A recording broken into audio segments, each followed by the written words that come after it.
बघा आता हे रात्रीची भाजी मी गरम करायला ठेवली, भरपूर ओरली होती मुगाची. इकडे मी कुकरला बटाटे लावले, आज दाजींना डब्याला बटाटे द्यावा म्हणलं, पिवळा बटाटा करून. कामं तर आवरली माझी, पाणी बिणी भरून अंघोळ झाली. आणि आज जरा केस धुतले मी, आणि हातात बांगड्या नाही तर कसं वाटतंय हात बघा. बांगड्या का घातल्या नाही का, तर माझ्या हाताला भाजलेलं आहे मोठं. तवा भाजले आणि त्या फोड आले तर फुटलं ना, त्याला बांगड्या घासल्या की मग लई जास्त दुखते म्हणून बांगड्या काढल्या.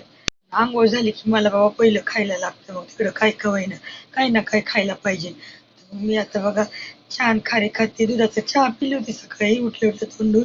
पण आता मी काळा चहा आणि खारी खायला लागली. कसं, काळा चहा बरं, मला तर खारी आवडते. म्हणलं पहिलं खाऊन घ्यावं, मग दाजीचा डबा कराय सुरुवात करत. तोपर्यंत दाजीची आंघोळ होती, तोपर्यंत खाऊन घ्यावं म्हणलं. पोरं गेली आता, अनमोल झोपलाय. आदित्य शुभ्रा गेली शाळेत, अनमोलला आज सुट्टी त्यामुळे आहे आज घरीच. तर बघा बटाट्याचं गार झाली, ते उकडून ठेवली होती. गार झाल्याचं पिवळा बटाटा करायचा दाजीला डब्याला. मी इकडे कढई ठेवली तापायला, तोपर्यंत कांदाही लाल होईपर्यंत पटापट करून घ्यायचा. आपली झाली बटाट्याची भाजी रेडी. कशी झाली कमेंट मध्ये नक्कीच सांगा बरं का. खरं तर मला हे शॉर्ट व्हिडिओमध्ये टाकायचे, मला काही जमा नाही शॉर्ट व्हिडिओमध्ये. तुम्ही आपले लॉंग व्हिडिओ तर नक्की बघा. आणि इकडं तुम्ही काय केलेले, चपात्याचं दिलं दाजींना करून, तो काही व्हिडिओ काढताच नाही आला मला. आणि आता मी रात्रीचे मूग आहे ना, त्याचं काय करते बघा. मी आता मुगाचं एक नवीन चांगला मस्त डिश बनवणार आहे, नक्कीच बघा तुम्ही. आता एवढे महागाचे मूग आणि एवढे बनवलेली भाजी कशी पिकले, हे बघा मी काय केले, परोठे सारखं करून घेतले.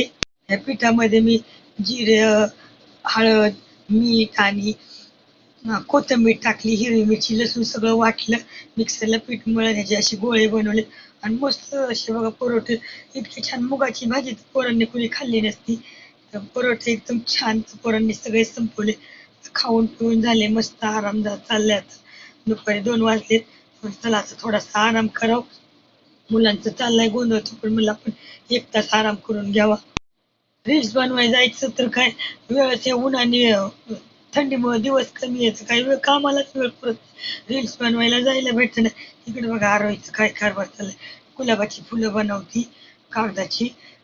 स्कूलमध्ये शिकवलं तर चाललंय, तिकडे अनमोलचा अभ्यास चाललाय. आमचा बारखा देऊ त्याचं काय अभ्यासाचं नावाने बोंब असतो, त्याला बाहेर फिरायला. ह्या दोघांचं चाललं तर ही म्हणली मम्मी मी 3 वाजता अभ्यास करायला बसते, तर म्हणलं ठीक आहे. ज्याच्यात आवड आहे ते माणसाला पहिलं करू दिलं पाहिजे, हे का नाही. हिला हे जे आवड आहे ते पूर्ण कर बाई. आणि इकडे मग आता 1 तासभर पडले मी, 3-3:30ला उठली. आणि पोरांना बघा पेरू आणले होते ना काल, पोरांना आता पेरू कापायला लागले मी मस्तपैकी. आणि मी काय म्हणलं आता, दुपारी सकाळी नाश्ता केला होता, आता 3-3:30 झाले तर मला लागली भूक. पोरांना द्यायला लागली मी पेरू कापून. तर भूक तर लागली, तर म्हणलं जेवाय घ्यावं.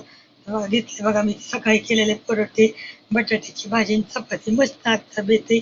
लोणचं आणायला सांगितलं आरोहीला, रेशनमध्ये काही लोणचं विसरले मी लिहायचं, तर आलंच नाही. तर मी पाकिटमध्ये एकच 10 रुपयाचं पाकिट मागवलं आणि मस्तपैकी तर लोणचं खाणार परोठ्यावर. आणि हे बघा पेरू एकदम एकदम खोबऱ्यासारखं गोड गोड लाल पेरू. पोरांनी पटपट उचलला एवढा मोठा पेरू 2 मिनिटात. बघा आजचा बेत कसा वाटला मग नक्कीच सांगा कमेंट मध्ये, कसा आहे आजचा मेनू. आपल्या मुगाचे परोठे, चपाती, बटाट्याची भाजी.